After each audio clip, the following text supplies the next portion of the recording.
what is yoga?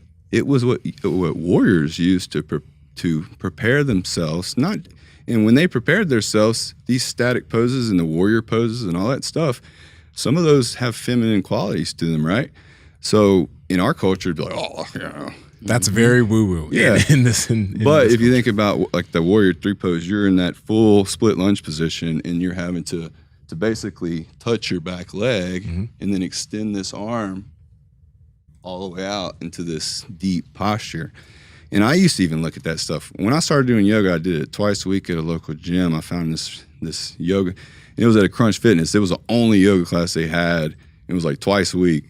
And I didn't tell anybody for a year. Yoga at Crunch Fitness in Mississippi. Yeah. Are they going to let you back in? Yeah. When you go back? I don't go there anymore. Okay, there you go. That's where I started. I was in the closet. I was a closet yogi for almost a year, twice a week, dude.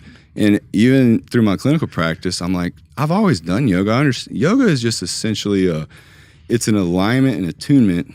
And just like any machine, there's a process of doing so. But with ours, it's somatosensory, it's muscular, it's connected to the ground, it's connected to our relation to gravity and the feeling of it all. I'm sorry. I'm just thinking of some of our listeners. You're like, dog, that's gay. just straight at Yeah.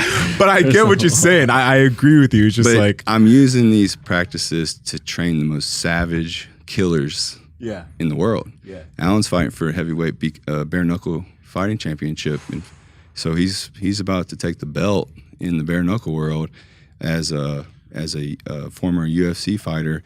People I know that you guys hate when I mention jiu-jitsu. You're like, shut the fuck up about jiu-jitsu. But this is why I think, like, if you have the ability to sign up for jiu-jitsu and just do it 2 or 3 times a week, whatever you can manage, you should. Because I'm trying to rack my brain for something that allows you with such just variable movement. You know, if you have strength training in the gym, you're not going to get into a majority of these positions that you're getting to on the mats. But when you're doing something like grappling or jiu-jitsu or anything that allows you some type of movement in that fashion, you're getting into all those types of planes of movement that you're getting into in the gym, and then you're overreaching into all these different areas. That's why I think, like, over time, if you're younger and if you're older, it'll just allow you to age better because you're doing things that otherwise your body just would never do, and then you lose the ability. That's right. You're 100% correct. And why yoga is really connects with people that do martial arts of any form, whether it's jiu-jitsu, because I have jiu-jitsu guys all the time that are slowly starting to the culture. Like I said, now that you got Alan Belcher, the credible, highly respected warrior that everybody knows what he's got a black belt in jiu-jitsu. He would go to Thailand and teach them things that they were and a lot of the guys from the Dagestanis and a lot of those Russian fighters, there's content of Alan teaching them those certain techniques on the cage and the certain and he's the authority in that world at a point where before these guys were even really doing it at a high level. Not to say that that it's not the way, or it's not that he's like the source of it, but the thing is, he's always been involved with the advancement of martial arts in his own way, but he don't care about the credit or whatever. He's just living his life. He's living his best life. And even now when we're talking about and dealing with social media, the hardest thing to deal with is that there's a balance between the effort and focus you put on becoming what a champion is and letting people into that world. And so, because there's a confliction if I'm self-promoting, that's energy that I'm taking away from self-growth in the same moment. So it's a confliction. There's a balance there you have to kind of find. And not only that, there's an authenticity barrier that is broken when you're trying to now formulate words and talk about things versus like Bachi just being there to capture moments that are just kind of happening, know, and we're just doing like what we're doing. And those are the profound moments that, and then I can go back and look at footage and watch people's movement and remember their mindsets, remember their emotional states, and I can learn more about these things that are influencing, that are deeper, these deeper influences. And, but the idea is that there's a simplification, right? So trying to take these things down to their most basic form. And then maybe somebody that's scared of getting punched in the face, right? And that's why they're not getting into to striking. And now when I'm helping to engage people and help them find value in fighting in martial arts as a mechanism for health and training, right? Because training is so good for you, the discipline and overcoming hard things. And dude, almost 1 out of 3 training sessions, especially with wrestling, I hit a point where I'm like, I want to quit. Oh yeah. And I have to literally, I'm like, I can't believe I still have this feeling that I like want to tell them, hold on. And I'm like, no, like suck it up. Like this is the moment, right? And take a breath and work through it and just allow myself to pass that thought. And I'm like, you're never immune to it. It's something you'll have to battle and fight, but at least there's a method that you can confront yourself. And you're putting yourself in that level of stress where you can learn the truth about what you're telling yourself and what's real. Yeah. And I think wrestling is grueling. Yeah. Wrestling is grueling. And I'm careful about how much that I bite off, but I'm sure I always make sure to bite off something, you know? And then that's the key. It's the balance. Because then if you do a wrestling practice and you're being competitive, well, usually every time I get competitive, there's a little tweak or there's a little something. And then now you take the next morning, this is all a method too of thinking we're training every day. Yeah. So it's Monday, Tuesday, Wednesday, Thursday, Friday, sometimes Saturday, and they're sparring on Saturdays hard. So all this has to be a method where we can do these things every single day. They have a positive outcome in terms of the lymphatic drainage, active recovery elements, and it's the first portion of every day. But like I said, some of what gets put up is really what I feel like is more applicable to the everyday person. Talking about like the stuff you put up on Instagram? The movement and the different flows and techniques. But the philosophy is based off of what I said earlier about we don't really condition flow, right? It's something we don't condition, but we all seek to attain. And what I'm saying is that there's a method to train to help your body and your brain achieve states of flow. But it's a practice, and it comes through focus of movements that A, cross the midline, B, allow for lateral movement of the eyes, and C, can allow you a full expansion and compression of the breathing mechanism. By the way, what would you describe flow as being like? Because, when a lot of people may have never been in a state of flow with something. So what would you describe it like?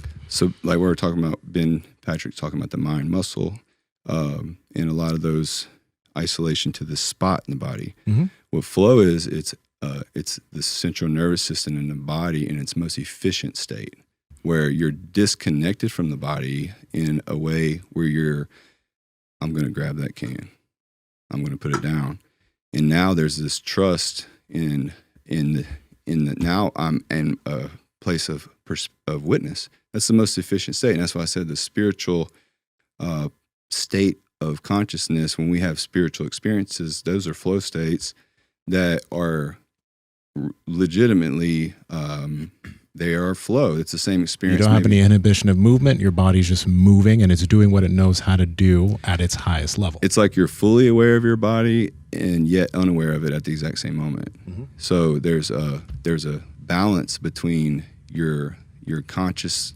thinking about the body, but then there's like this faith.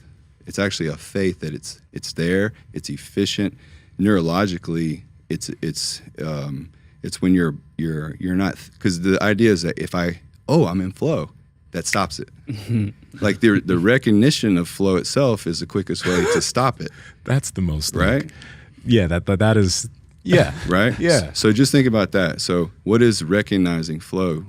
It's basically the part of your brain that writes a narrative, and that's telling a story, the one that's concerned about the world as seen through Mark looking at me versus me looking at Mark. And that's a part of, now that's an opportunity to focus yourself in and to detach this psychological thing that we've done from the fact we wanted our coaches to be proud of us when we performed that drill. Mm-hmm. And we stood there in line and we held these postures like Dr. Beliza talked about. A lot of these things that we these traps that we fall into, it's based off of how we are. It's all right. I'll give you another analogy. A 12, 13-year-old girl in a high school classroom. You know, they are literally do not want to be called on, do not want to be seen. They're collapsing into themselves, and their posture is a representation of their experience, right? And not only that, so it's a. But if you monitor their hormones, right, and that's that whole world that's really well documented and understood with Dr. Amy Cuddy. Dr. who? Amy Cuddy? Dr. Amy Cuddy, yeah. And was a huge influence on me to just change the perspective and realize that, wow, we're dramatically influencing our hormone levels. And what she does is she'll have people stand in powerful positions in front of a mirror, right, for 2 minutes, and you get a 30% increase in testosterone. Power Project family, how's it going? Now, on this podcast, we talk all about recovery, which is why 8 Sleep are the beds that we sleep on. Now, 8 Sleep is the Tesla of beds. Not only does it track your heart rate, your HRV, your tosses and turns, it also tracks how long you've been in each sleep cycle, and the mattress does something amazing. It changes its temperature through the night to make sure that in each sleep cycle, you're getting the optimum sleep for you. Now, I know you guys are interested in checking them out, so head to 8sleep.com/powerproject, and you'll automatically be able to save $150 off of your Pod Pro cover or your Pod Pro cover and mattress combo. Check them out. Enjoy the video. By the way, guys, you remember that episode with Bedros where we literally asked him, hey, you know, if you wake up, you have some bad thoughts, what do you do? He stands in front of a mirror. I love myself. I'm Naked. great. Jumps Naked. around. Jumping up and down. up and down. It's energetic. You're activating the body, but you're addressing these feelings through a practice. You're not just, I feel bad. Let me just grab my keys and go to work. No, you're saying, no, I'm not tolerating this. Like, I'm more than this. And these feelings I have aren't me. Like, I'm who I want to be. I'm making me right now. And you visualize yourself in a powerful state. And then all of a sudden you start to feel that. And it might take 2 minutes, right? That's like the thing, even with those flows that we're talking about. That 2-minute interval is kind of, for me, a magic sticking point, because we lose. So you're talking about like when athletes are back to the flow thing, because you mentioned how athletes want to get into a state of flow, but they never train anything to get into flow. So if you can describe some of the things that you think help athletes get into flow, you're saying that they should be doing those for like 2 minutes? That's the thing. Counting is counterproductive to flow. Yeah. Reps, all this stuff, anything that's essentially a label, numbers, count, anything. So that's the idea, is that we're trying to condition a mind-body connection. You're taking this really compound motion in this really well-established neurologic pattern that our ancestors, like, the reason we have it is because of the things that they did to survive, right? They had to have their eyes in a position of observation. That's why our spine needs to do what it does. That's why that's why the shoulder needs to move, because if it doesn't get out the way for this one to reach forward, my eyes can't see behind me. So if I'm reaching that way and that shoulder's still there, see, I can only see you there. Yeah. Versus there. But that's the idea. It's like, Power Project family, we appreciate you checking out this clip. Check out another one. Just go check out another one. Or comment down below and let us know what you liked about this one. But we love you guys, and we're going to keep bringing you the heat. So comment, subscribe, and all that good stuff, okay? Peace.